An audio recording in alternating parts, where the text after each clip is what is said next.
Ռուսաստանում արգելվել է ջերմուկ հանքային ջրի ևս մեկ մեծ խմբականակի վաճառքը, Ռոսպոտրեբնադզոր գերատեսչությունը պարզաբանումներ է տվել պատճառների մասին, շարունակենք Արտյոմ Երկանյանի հետ։ Արտյոմ, ընդհանրապես արգելվել է ջերմուկի վաճառքը, թե խոսքը կոնկրետ խմբականակների մասին է։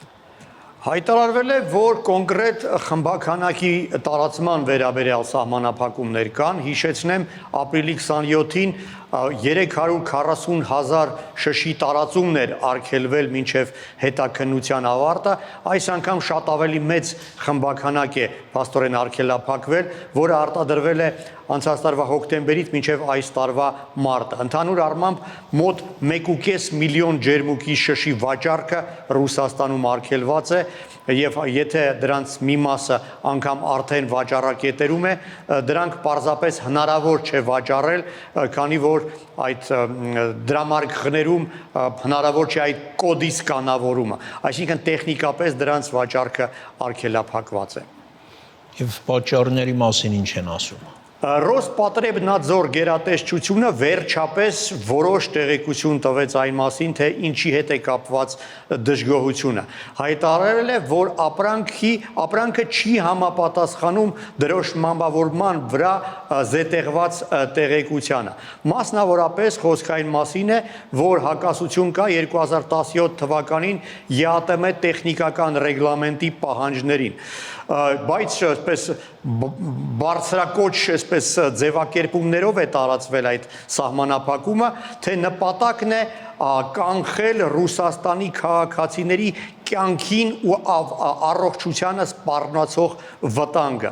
Տպավորություն կարող է ստեղծվել, թե իբր հայտնաբերվել է ինչ-որ լուրջ վտանգավոր բան այդ ջրի մեջ։ Մինչդեռ իրականում ընդամենը նկատել են այդ ջրի պարունակության ու շշի վրա, պիտակի վրա գրառումների միջև որոշ ինչ-որ հակասություն։ Մասնավորապես նկատել են, որ ջրում ավելի շատ գիբրոկորբոնատի սուլֆատների ու քլորիդների բաղադրություն կա, քան նշված է պիտակի վրա։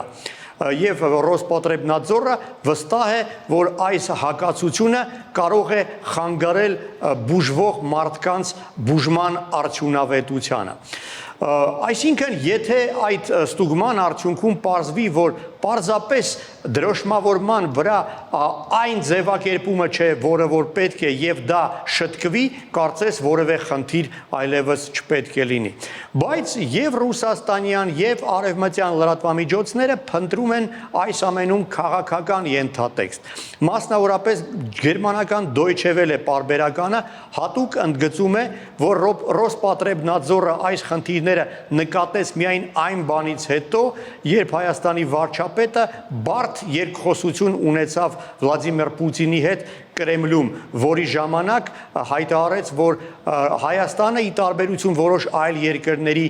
որևէ սահմանափակումներ չի կիրառում սոցցանցերի օգտագործման հետ կապված։ Հավանաբար ոմանց դուրը դա Մոսկվայում չի բերել, չի եկել, համենայն դեպս Deutsche Welle-ն հենց դա է ակնարկում։ Իսկապես կարող է տարօրինակ թվալ այն, որ Ռոսպոտրեբնադզորը չի նկատել այս հակասությունը, մինչդեռ տասնամյակներ շարունակ ջրի բաղադրությունը նույնն է եւ պիտակի բովանդակությունում նույնպես որևէ փոփոխություն տասնամյակների ընթացքում տեղի չի ունեցել։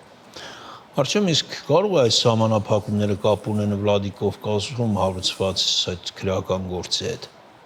Ես հիշեցնեմ անցած տարվա փետրվարին Վլադիկովկազում ողբերգական դեպք տեղի ունեցավ, երբ մի քաղաքացի մահացել էր եւ ըստ որոշ տեղեկությունների դրանից առաջ ջերմուկ հանքային ջրի շշից հեղուկ էր խմել։ Բայց այդպես էլ որևէ կերպ չհաստատվեց այն, որ ջրի արտադրողը դրա հետ որևէ առնչություն է ունեցել եւ քրեական գործը փակվել էր։ Բայց անսպասելիորեն ապրիլի 21-ին Ռուսաստանի քննչական կոմիտեն որոշեց կրկին բացել այդ քրեական գործը։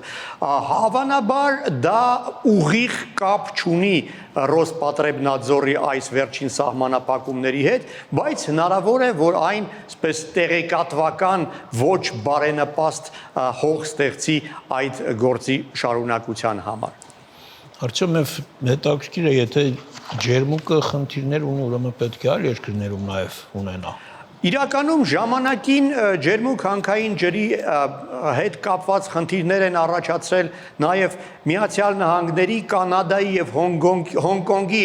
պատկան մարմինները, բայց խոսքը կրկին ոչ թե ինչ-որ վտանգների մասին էր, այլ որոշակի հակասության, ջրի պարունակության եւ պիտակավորման եւ այդ դեպքում նույնպես շատ հեշտ շտկվեց այդ հարցը, մասնավորապես պիտակի վրա սկսեցին նշել, որ դա ոչ թե սեղանի ջուր է, այլ բուժիչ ջուր է եւ այս դեպքում արդեն որևէ հակասություն պատկան մարմինները չնկատեցին։ Եթե Ռուսաստանում եւս այդ խնդիրը լուծվի ընդամենը պիտակը փոխելով, ապա սա շատ հեշտ լուծվող հարց է եւ այստեղ հարց կառաջանա, թե իմաստ ուներ ամբողջ այս աղմուկը բարձրացնել։ Շնորհակալություն, Արծու։